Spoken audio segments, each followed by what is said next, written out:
കഴിഞ്ഞ കുറേ കാലത്തിനിടയിലെ ഇന്ത്യൻ ഫുട്ബോളിലെ ഏറ്റവും വലിയ ഡെവലപ്മെന്റുകളിൽ ഒന്നായിട്ട് ഇതിനെ നമുക്ക് കാണാം. അമീലിയോ വാൽവേർദെ ഇന്ത്യൻ ഫുട്ബോൾ ടീമിന്റെ പരിശീലക സ്ഥാനത്തേക്ക് നിയമിക്കാൻ പോവുകയാണ്. ഒരു ഷോർട്ട് ടൈം കോൺട്രാക്റ്റിലായിരിക്കും വാൽവേർദെ ഇന്ത്യൻ ഫുട്ബോൾ ടീമിന്റെ പരിശീലകയായി മാറുന്നത്. തൻ്റെ 28-ാമത്തെ വയസ്സിൽ ആൾ ഇന്റർനാഷണൽ ഫുട്ബോളിൽ പരിശീലകയായി സേവനം തുടങ്ങിയെന്ന് പറയുമ്പം ആളിൻ്റെ ലെവൽ എത്രമാത്രം ഉണ്ടെന്ന് നിങ്ങൾക്ക് ഊഹിക്കാം. കോസ്റ്റാറിക്കയെ 2 തവണ ലോകകപ്പിലേക്ക് നയിച്ചിട്ടുണ്ട്. അപ്പം ഇന്ത്യൻ സാഹചര്യങ്ങളുമായിട്ട് എങ്ങനെ ജെല്ലപ്പാവും എന്നുള്ള ഒരു ചോദ്യചിഹ്നം തന്നെയാണ്. പക്ഷേ കോസ്റ്റാറിക്കൻ അമേലിയ ബാവോദയെ സംബന്ധിച്ചിടത്തോളം ആള് വളരെ ഫ്ലെക്സിബിൾ ആണ്. മെക്സിക്കൻ ലീഗിൽ പരിശീലകയായിരുന്ന സമയത്ത് ഡയറക്റ്റ് അറ്റാക്ക് ആയിരുന്നു അവരുടെ ഒരു ശൈലി. പക്ഷേ പിന്നീട് കോസ്റ്റാറിക്ക നാഷണൽ ടീമിന്റെ പരിശീലക സ്ഥാനത്തേക്ക് വരുമ്പം അതിൽ നിന്നും തീർത്തും വിഭിന്നമായിട്ടുള്ള ഒരു ശൈലിയിലേക്ക് വന്നിട്ടുണ്ട്. പക്ഷേ വളരെ ചെറിയൊരു ടേം കോൺട്രാക്റ്റ് ആണ് ഇന്ത്യൻ ഫുട്ബോൾ അസോസിയേഷനുമായിട്ട് അവർ സൈൻ ചെയ്യുന്നത് എന്നുള്ള ആശങ്ക ജനിപ്പിക്കുന്ന ഒരു വസ്തുതയാണ്. അവർക്ക് ടീമിനെ സെറ്റപ്പാക്കി വരാൻ തന്നെ ഒരു ടൈം പീരീഡ് എടുക്കുന്നതാണ്. AFC മേജർ ടൂർണമെന്റിന് വേണ്ടിയിട്ടാണ് നമ്മൾ അമീലിയ ബാവോദയെ പരിശീലക സ്ഥാനത്തേക്ക് നിയമിക്കുന്നത്.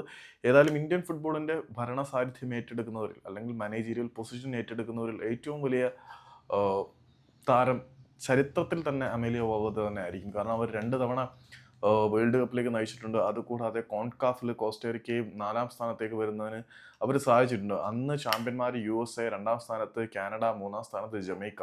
അപ്പം അവർക്ക് പിന്നീട് 4-ാം സ്ഥാനത്ത് കോസ്റ്റാറിക്കയെ എത്തിക്കാനും അവർക്ക് ലോകകപ്പ് യോഗ്യതയൊക്കെ നേടിക്കൊടുക്കാൻ ഈ ഒരു അമേലിയ ബാവോദെ എന്ന പരിശീലകയ്ക്ക് കഴിഞ്ഞിട്ടുണ്ടെങ്കിൽ, പ്രായം കുറവാണെങ്കിലും ചെറിയ പ്രായത്തിനിടയിൽ ഒരുപാട് നേട്ടങ്ങൾ ഉണ്ടാക്കിയ അമേലിയ ബാവോദെ ചെറിയൊരു കാലം കൊണ്ട് തന്നെ ഇന്ത്യൻ ഫുട്ബോളിൽ വളരെ വലിയ ഇമ്പാക്റ്റ് ഉണ്ടാക്കി എടുക്കട്ടെ എന്ന് നമുക്ക് വിശ്വസിക്കാം. നമ്മുടെ പുരുഷ ടീമിനെ അപേക്ഷിച്ച് കുറച്ചുകൂടി ഭേദപ്പെട്ട പ്രകടനം കാഴ്ചവെക്കാൻ വനിതാ ഫുട്ബോൾ ടീമിന് കഴിയുന്നുണ്ട് അന്താരാഷ്ട്ര വേദികളിൽ എന്നുള്ളത് എടുത്തു പറയേണ്ടതാണ്. മനീഷ കല്യാണിനെ പോലെയുള്ള താരോദയങ്ങളും ഇവിടെ നിന്നുണ്ടാവുന്നുണ്ട്. അപ്പം ഇന്റർനാഷണൽ സ്റ്റാൻഡേർഡ് തന്നെയുള്ള അമേലിയ ബാവോദയെ പോലെ ഒരു പരിശീലക ഇന്ത്യൻ നാഷണൽ ടീമിലേക്ക് മെൻഡറായിട്ട് വരുമ്പോൾ നമുക്ക് എന്തെങ്കിലുമൊക്കെ അത്ഭുതങ്ങൾ പ്രതീക്ഷിക്കാം. വാൽവർദ നിസ്സാരക്കാരി അല്ല.